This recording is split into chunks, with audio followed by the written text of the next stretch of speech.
Hello everyone, donor রান্নাঘরে তোমাদের সবাইকে স্বাগত জানাচ্ছি। আজকে আমি তোমাদের সঙ্গে শেয়ার করব খুবই সহজ একটা চিকেন পকোড়ার রেসিপি। এটা বাড়িতে আমাদের যেসব ইনগ্রিডিয়েন্ট সবসময় অ্যাভেলেবেল থাকে সেটা দিয়ে আমি তৈরি করেছি, আর খেতে কিন্তু খুবই ভালো হয়। তোমরা আমার এই রেসিপিটা পুরো দেখো আর কমেন্টে আমাকে জানিও কেমন লাগলো। ভিডিওটা ভালো লাগলে একটা লাইক করো, শেয়ার করো তোমার ফ্রেন্ডস আর ফ্যামিলিতে, আর যারা আমার চ্যানেলে নতুন এসছো চ্যানেলটিকে অবশ্যই সাবস্ক্রাইব করো। তো চলো শুরু করি খুবই সহজ একটা চিকেন পকোড়ার রেসিপি। তার জন্য আমি এখানে নিয়ে নিয়েছি 200 গ্রাম বোনলেস চিকেন। আর বোনলেস চিকেন কিন্তু আলাদা করে কেনার কোনো দরকার নেই।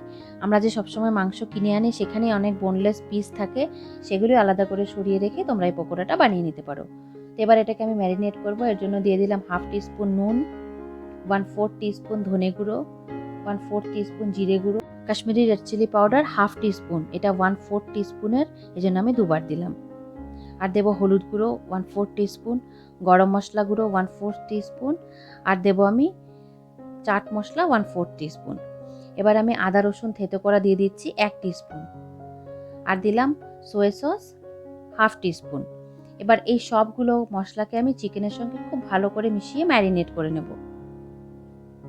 খুব ভালো করে আমাদের মেশাতে হবে। এবার এই চিকেনটাকে আমি 15 মিনিটের জন্য ম্যারিনেট হতে রেখে দেবো।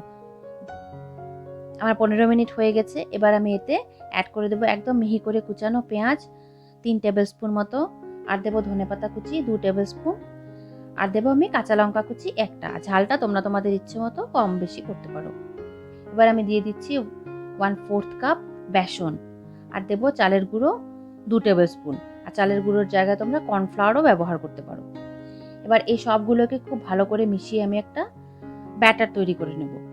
খুব ঘন, আমরা যেরকম পকোড়া বানাই পেঁয়াজের পকোড়া, ঠিক সেরকমভাবেই আমি একটা ঘন ব্যাটার তৈরি করব। অল্প অল্প করে জল মেশাবো, একসঙ্গে বেশি জল দেব না, তাহলে এটা পাতলা হয়ে যেতে পারে। এ দেখতে পাচ্ছ খুব সুন্দরভাবে চিকেনটাকে আমি বেসন দিয়ে কোট করে নিয়েছি। এবার এতে আমি অ্যাড করে দেব 1/2 টিস্পুন সাদা তেল, আর এটা আমার 1/4 টিস্পুনের চামচ, এই জন্য আমি দুবার দিচ্ছি। তেল দিয়ে খুব ভালোভাবে এটাকে আমি চিকেনের সঙ্গে মিশিয়ে নেব। আর তেলটা দেওয়ার কারণ হলো চিকেনের উপরে তেলের একটা কোটিং চলে আসবে, আর চিকেনটা যখন আমরা ভাজবো তখন এটা ভেতর থেকে একদম জুসি থাকবে। তো চলো এবার চিকেনটাকে আমরা ভেজে নিই। তেলটাকে আমি খুব ভালো করে গরম করে নিয়ে ফ্লেমটাকে একদম লো করে দিয়েছি। এবার আমি ছোট ছোট পকোড়ার শেপে আমি কড়াইতে দিয়ে দেব। আর খুব বেশি কিন্তু একসঙ্গে দেওয়া যাবে না, তাহলে একটার সঙ্গে একটা লেগে যাবে। একটু দূরে দূরে করেই আমি দিচ্ছি। আর ফ্লেমটা কিন্তু একদম লো থাকবে, নাহলে চিকেনটা ভিতর থেকে কাঁচা থেকে যাবে, ওপরটা ব্রাউন হয়ে যাবে। আর যখন আমরা দেখতে পাবো ওপর দিকটা শুকিয়ে গেছে, সেই সময় আমি এটাকে উল্টে দেব। আর ঠিক এভাবে উল্টে পাল্টে আমি এটাকে গোল্ডেন কালার করে ভেজে নেব, একদম লো হিটে। ফ্লেম কিন্তু হাই করা যাবে না, তাহলে চিকেনটা একদম কাঁচা থেকে যাবে। এই দেখতে পাচ্ছ খুব সুন্দর গোল্ডেন কালার হয়ে গেছে। এভাবে উল্টে পাল্টে আমাদের এটা ভেজে নিতে হবে।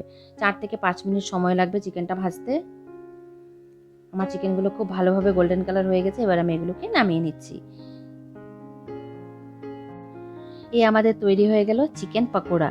এটা স্টার্টার হিসেবে বা সন্ধ্যাবেলার স্ন্যাক্সে চায়ের সঙ্গে খেতে কিন্তু দারুণ লাগে। তোমরা অবশ্যই রেসিপিটা ট্রাই করো আর কমেন্টে আমাকে জানিও কেমন লাগলো। আর এই ভিডিওটা ভালো লাগলে একটা লাইক করো। আবার ফিরে আসছি নতুন কোনো রেসিপি নিয়ে। তোমরা সুস্থ থেকো, ভালো থেকো। Bye bye.